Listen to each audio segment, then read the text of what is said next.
Hello and welcome to the TFB Spotlight interview. And with me today is Steffanie Anderson, and she is from Business Sense Incorporated. And she's agreed kindly to share with us her story in her bookkeeping business. And really, her business is so much more than that, but we'll hear about it. So let's just jump right in. So as I mentioned, it's Steffanie Anderson of Business Sense Incorporated. She's a QuickBooks training and consulting firm, and really they do everything QuickBooks, including bookkeeping services. Now, she's based out of Spokane, Washington, and she's the president and CEO of her business, and you'll hear why that's important in a few minutes. She started the business in 2008, but she's been in business since 1988. And also, she just, as of the time of this recording, was designated as the 2017 U.S. Firm of the Future by Intuit, and also is in the running for the Global Firm of the Future. So congratulations on that, Steffanie. Thank you very much. And thank you for this time to talk to you. Yes, and thank you. Thank you for agreeing to do this. And I should give a little background in that Steffanie and I were talking together. Actually, it was around using value pricing. And then we started to get to know each other a little more. And I asked her some of her background about her business. And what little I've heard, I can't wait to hear the rest of the story, but what I heard of her story, I was like, oh, we need to do an interview, because Steffanie has really come so far in her business. It's not by accident that they are named the firm of the future in the US. So I am just really excited to share this story and have Steffanie share with us her story to the TFB subscribers and readers, because all of us, I believe all of us as bookkeeping services and accounting professionals, that we really learn from one another. And we have our struggles, but we also have our triumphs, and we're all in it together, both to grow our business and to support our clients. So let's let Steffanie's story unfold. So we'll start off, well, why don't you give us a little background on your business and why it is that you started your bookkeeping business? Take it away. Okay, so a little background on me. On my business is, well, I've been in business, like you had said, since 1998. So I married into a family business and learned about QuickBooks and started using that product and hired consultants like us to help me use QuickBooks, because I bought it and I didn't understand what it was supposed to do. So our first company, we had 50 employees, and I wanted to run payroll because I didn't want to outsource it anymore. So I hired my first consultant. Gosh, that's Dawn Ashpole. People know name. Dawn. Yes. Yeah, okay. So she was our consultant in our business, ran our financials and things like that. So anyways, I got started and hired her. She helped me out. We started a few other businesses after that, and then I would have to learn how to do the financials. And so that's kind of was my background, always with my husband, and sometimes we had other partners in different types of businesses. We got into the construction industry. We had a manufacturing company. So all very complex types of businesses that taught me how to expand and how to use QuickBooks to match all those business practices. And then I hired EBS and Associates out of Portland. They were another consulting firm. That's Denise Louder was her name, and she's still around. And so she helped me with these other businesses. So that's how I got started. Every time I would hire those consultants, they'd always say, why don't you come to work for me? You'd be really good at this. And I thought, wow. Oh my gosh, what? No, I can barely manage what I'm doing. But then it came to the point in 2007 where our kids were both going off to college, and my husband said, it's time to get a job. You need to get a job someplace else besides working for us. And so I called up one of those old consultants, and I went to work for Dawn and just said, I'll do whatever. I don't know what I'm doing. I got certified in 3 years of QuickBooks. That was my goal because I wanted to go to a QuickBooks conference. So but I just had that in my mind. I had to get certified in 3 years. So I took all of those tests at the same time. Anyway, so that was the starting point. Our business, we had a construction business at that point, which was a terrible time, obviously, with the economy. And so I was thankful that I had started this. And then we decided to move from Portland, Oregon to Spokane, Washington, where then I was on my own. My first goal was just to try to find bookkeeping clients in a brand new city in what was the worst economy ever. And my husband had lost his job. He had always been in business for himself, but through the terrible downturn in the economy, he had taken a job with a company here in Spokane and then was laid off 10 months later. And so, yeah, so it was just kind of, we had two kids in college, and so I started this business. And yes, I started as a home-based business and trying to figure that out. You know, do I have clients come to my house, which sometimes I did? Do I go to a client, their business? Before I had moved to Spokane, what I had done is looked for accountants in the Spokane area that maybe needed somebody to train their clients with QuickBooks. And so I met up with one of those CPAs in town, and he just started referring some business to me. Oh, wow. And that's how the business was started. Yeah. So it was QuickBooks Consulting basically in the beginning. And I think I think maybe a year or so before I then decided I wanted to hire an employee, because my intention from the very beginning, well, you know, you learn. But my intention from the very beginning was that I wasn't going to be the person doing the work. I was going to grow the business beyond me.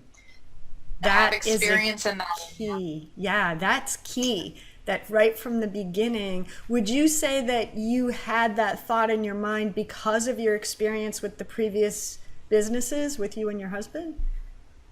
Yes. Yeah. Yes. How many businesses did you have before you started this one? Or were you part of? So we probably, I would say there's probably 8 businesses. Wow. And some of them failed. You know, like right. I did Discovery Toys for a while. You remember Discovery Toys? Yes, yes. So there were things that we did that failed that we just did on the side. So yeah, we had lots of that. And we'd always had rentals all along. And so we had grown that to 100 rentals, and that's very, very big and a lot to do inside QuickBooks, but we managed the whole thing. So anyways, it's, wow. We generally have a few businesses going even now. Yeah, I was going to say, how many businesses do you have now? Well, my husband has a realty firm of his own with staff. I have this business. We have some rentals. We're involved with the company, this building that we own. That's another business that we started, and always looking, you know, out there looking for maybe businesses that we can complement or help along the way. So we have a couple things we're considering right now. Excellent. Well, there's a couple things I can see right here. Is that, for one big one, is that you had an abundance and still have an abundance mindset, that you're always looking for what else is out there and you're always expanding. And, you know, even when things got a little bumpy because of the economy, you were still expanding. So that's fantastic. I mean, it took a while. It took a while to get over that disappointment and the humiliation and the letting people down, having to let people go in our business to say we're failing. And so that was horrible. And so that took some healing to get over that time. But I think the abundance just comes from always looking ahead and seeing all the positive stuff that's happening in our industry today, how exciting it is. Instead of thinking about everything that's changing, it's just huge opportunities for all of us involved with Intuit and bookkeeping and accounting. It's wonderful. Yes. Love it. Yes, I absolutely agree on that. What would you say was the biggest challenge you faced when getting your business started, your bookkeeping business started? I'd say not thinking small. Oh, really?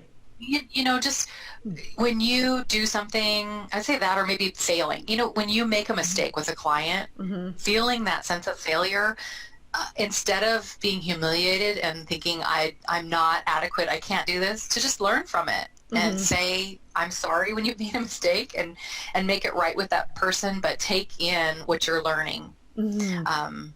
I think the other thing is really start to look at what your strengths are. You know, what are you good at, and what do you like to do, and do those things. Don't do the other stuff that you hate to do. Okay, so now you made me want to ask another question. which is, Okay. what was there a strength that you discovered that you didn't know you had, as well as maybe a weakness that you didn't know you had from working in this business? Because you had experience with different businesses, but what about with this business? What were the surprise strengths and surprise weaknesses? I'd say leadership and the authenticity that people see in me, that they know I care about them. I want them to grow, my staff, my clients. So I'd say that's a strength that I didn't know people could see that. I thought I had to say in words, but it's just, they see, it comes through. And I'd say a weakness is, oh gosh, which one? I have a lot of them. Stop. I'd say, it's true. I'd say sales and marketing. I didn't realize how hard that would be to pick up the phone and, make that part happen in the business. Yes. Yeah, you mean proactively. Proactively. Yeah. Yeah, very good. Thank you. I appreciate your authenticity in sharing that, because that's not an easy question, I think. What tip would you give someone who is just starting out in their practice? Is there anything that you wish you had known? I wish I would have known that it's okay not to be an expert at everything in your business. Yes. There's about 8 pillars of a business that you need to know something about. And, it's okay. It's okay that you don't like everything, that you can't do everything. And I would say outsource. Outsource whenever you can. Yes. Well, just think about it. Like, if there's something that you don't know how to do, or you don't even know how to learn it, find somebody that you can pay that can do it for you for a period of time. If it's important, I think in a business, the most important things are sales and marketing and knowing your finances. Those are pretty much the top 2 things. And we ask clients to outsource their accounting to us because we're the experts. Exactly. They have to have a finger on it. We have to be able to tell them what's going on in their business, and they need to know which direction they're heading. But if it's something you don't enjoy, don't do it. And the other thing that just came to mind that's important, I think, you don't have to be perfect. You can just be an okay bookkeeper. Because if you constantly try to be perfect, then you're never going to move ahead or learn. So, just be good enough, or be okay. I'm sorry to say it that way. It's probably not what maybe your clients want to hear. Well, I would raise the question to me because, of course, many of us tend to be perfectionists. I'm a recovering perfectionist. And we're always looking for excellence because, of course, we know, especially in bookkeeping, not as much in the accounting, with CPAs, but with bookkeepers in the US at least, we don't, there's no laws that regulate who can call themselves a bookkeeper. There are a lot of bookkeepers who are not very good. Where's the balance, would you say, between an adequate bookkeeper and one who's not good? Like, how do you know when you're good enough? Because many of us suffer from the thought that I don't know enough, I have to learn more, study, and we're trying to get so good at the technical part, but then we struggle in our business because you just said, well, you have to do your marketing and you have to know your finances. But many of us are focused on the technical aspects of being an excellent bookkeeper. But if you're not excellent, how do you know if you're good enough? So I think it's really important, the management part, understanding the financial part of it, other than tax, because when a customer needs to look at their financials, that needs to be relevant to them all the time. And the tax is just something that happens once a year. So what I mean by that is if you're not the best at that, hire people that are good. My staff is much better at what they're doing than I am. I can look at a financial and I can tell them areas that maybe we need to revisit. When we do our management review, we do that with our clients. But just recognize you don't have to be 100% perfect on everything, because you will never be that. Yes. Never. Yes. So do you and your firm, because it brings up the question of specialization, which is a big one as well, because most of us are generalists. Is your firm, do you serve all types of clients, or do you have a specific focus? we're nichifying somewhat. I mean, we stay away from retail, restaurants, bars. We stay away from that. We have a specialty in construction because I understand that part. Of course. And then nonprofits, service-based businesses. So we're starting to kind of nichify a little bit, but I think that I haven't decided. And so we have different bookkeepers that understand different aspects. So nonprofit is easier for them. So I think there is some specialization that's happening. I wish I was better than I am. Actually, I'm just not 100%. It sounds great, because generally finding a niche is a big question for bookkeepers and accountants. And many of us are afraid, like we're afraid to have to turn away clients. But like you said, you can't know everything, and it becomes easier when you do have specific knowledge in an area, because it's a win-win. So of course, to me, construction is perfect for you because you have a background. You know what it feels like to be that type of client.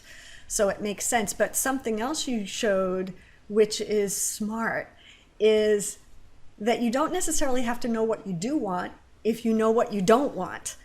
And it usually is easy for us to say, oh, I don't want that. And sometimes it's by, I'm guessing in your case too, I'm definitely in my own, battle scars. Like, I know I do not want manufacturing. I hate working with manufacturing companies. But it's a great point that you can have several areas that you focus on, and then over time it narrows down. And there's nothing that says we have to focus on a niche, but I just wondered, because you're bringing up some great points in how to run the firm, and based on experience. Now, another question you mentioned about your staff. Tell us a little bit how you went from, because you started it just with you, and you said in about a year is when you hired your first person, right? That's correct. And how many, and they're employees, or are they contractors, or both? Mostly employees. I have one contractor that lives in Seattle who helps us with QuickBooks conversions, so converting from legacy software to QuickBooks Enterprise. So she helps with that, and that's her specialty. She's much more organized and understands the bigger picture, and so she helps us with that. But everybody else is an employee of our company, and I like the team approach. So we come to work every day, we have each other's backs, we help each other out.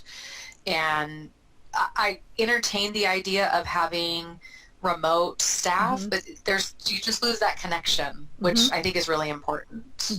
Okay. So are your clients all in your geographical area, or do you have clients all over the country? We have clients all over the country, and we have a client in South Africa. So that's international. Interesting. Yeah. Yes.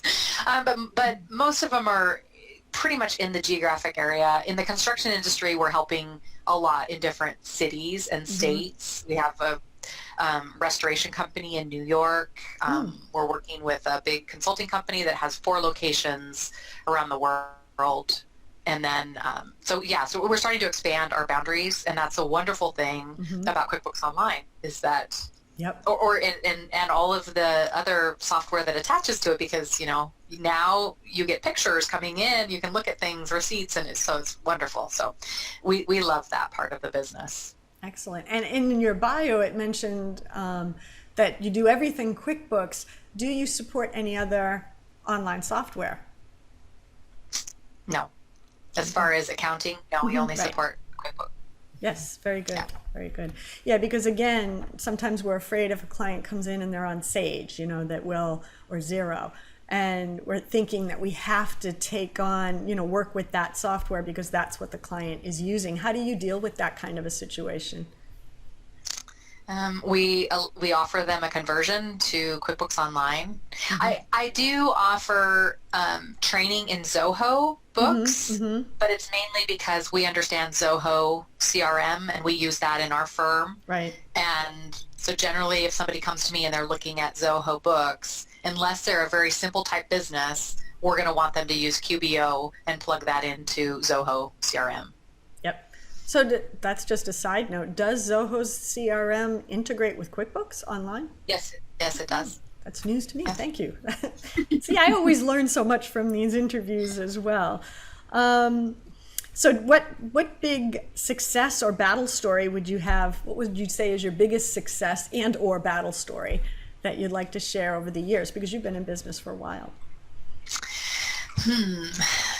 I was named the Entrepreneur of the Year in our chamber locally. That was a huge success for me, because when I started my business, my husband worked with me on the marketing part of it because that's his specialty. And so he was with me for a while and then went off and started his real estate company. And so I'd say that's the first thing that happened on my own. So he understands we've always been in business together. So we have somebody to talk about different things with, but that was a success that happened after he had left, because I kind of felt lost for a little while, you know, like this is, oh no, now this is everything these are all my things now that I need to do. But it was a good time. It worked out perfectly.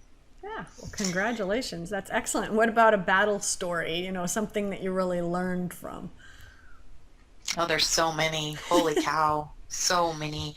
Taking on a point of sale client that had 3 locations and wanted to use their old hardware. I mean, that was a huge, you know, the things that you shouldn't do that you think, oh, I'll do it anyways. I'm smarter than everybody else. And boy, did I pay for that in hours and hours of time that, you know, I should never have gotten involved.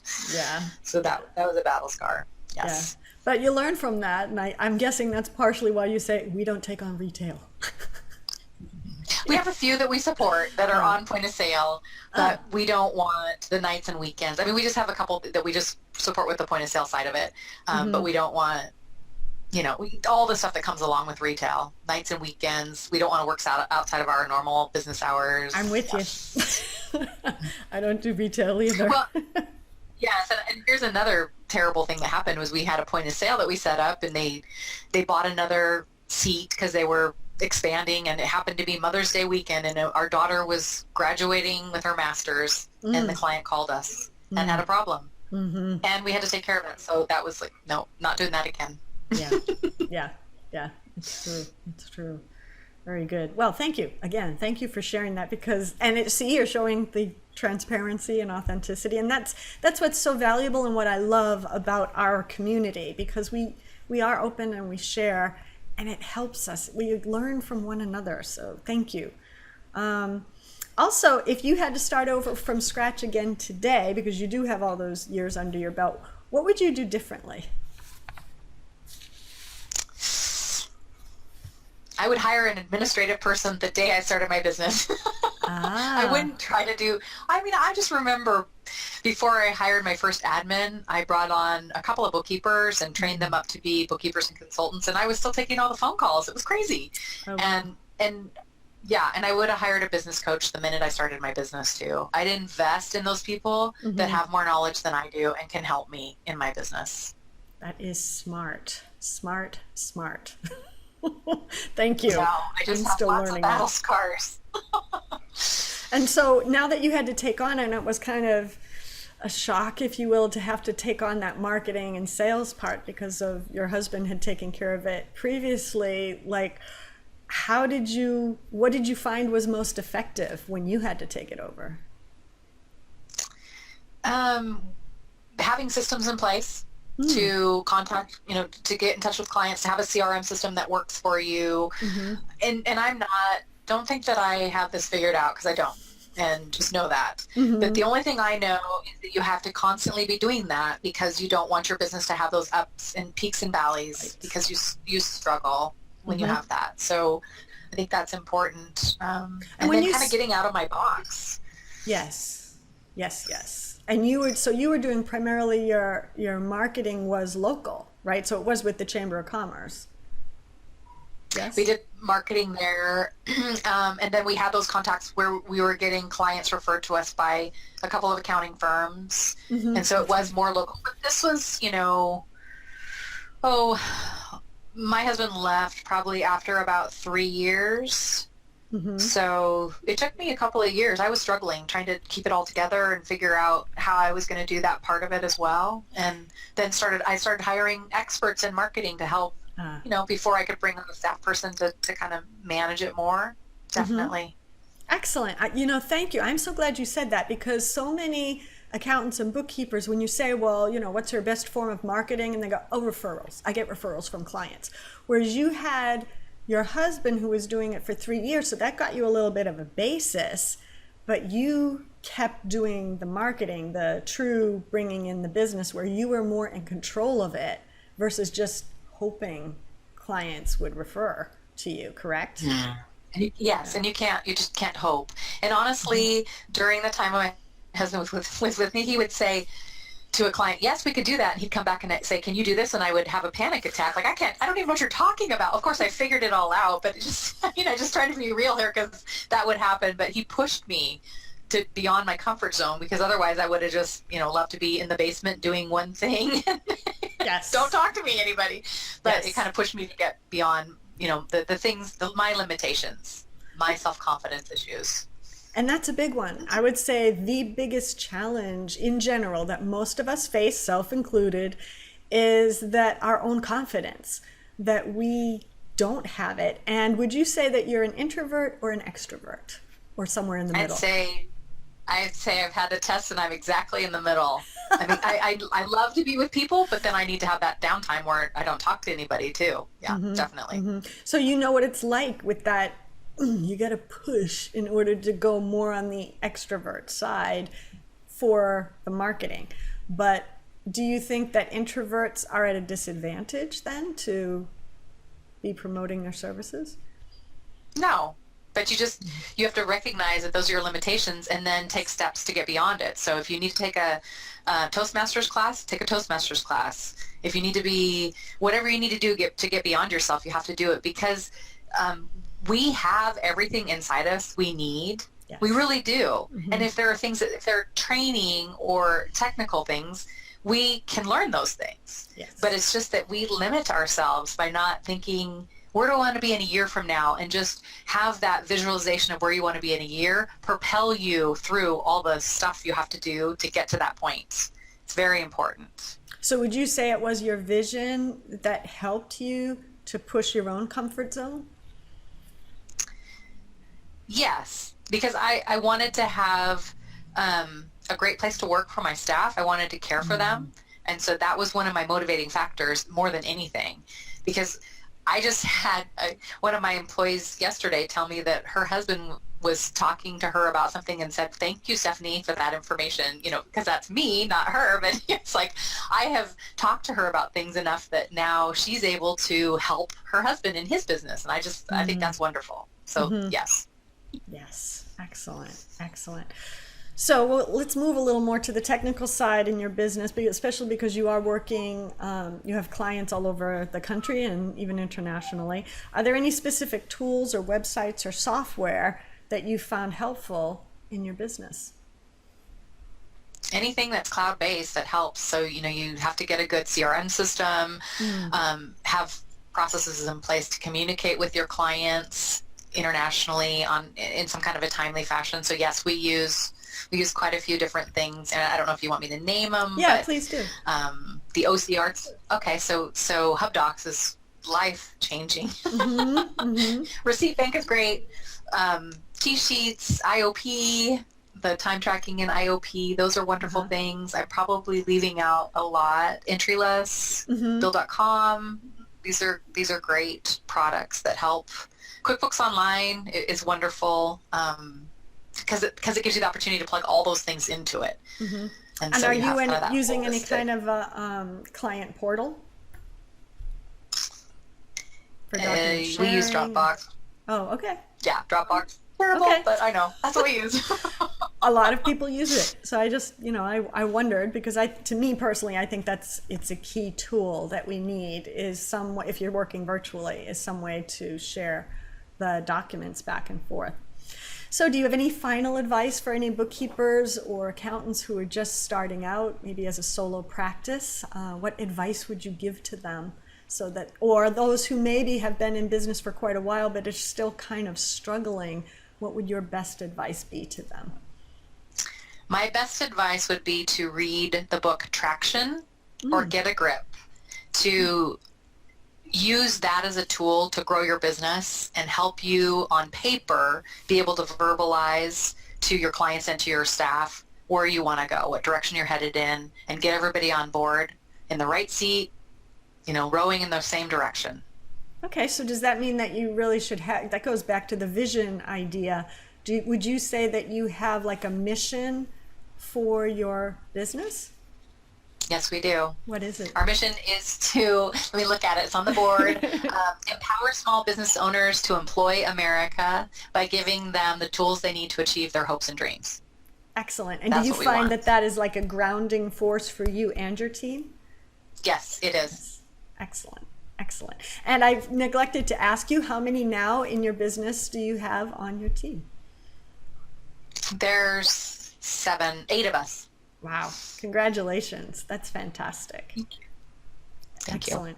Well, thank you so much, Steffanie. I so appreciate your help in hearing everything that you've been through. And I know that this interview is going to be very popular. So if anybody wants to get in touch with you, what's the best way that they can do it? The best way to get in touch with us is bookkeeper@businesssense.co. Okay, excellent. And we will list that on the blog post as well. So once again, thank you so much for spending the time with us today. Appreciate it. Thank you. And vote for us for the firm of the future. All right. Will do, for sure. And so you'll be at QB Connect for this year, right? Yes, we will be at QB Connect. Excellent. Excellent. All right. Thank you. Thank you. Bye. Bye.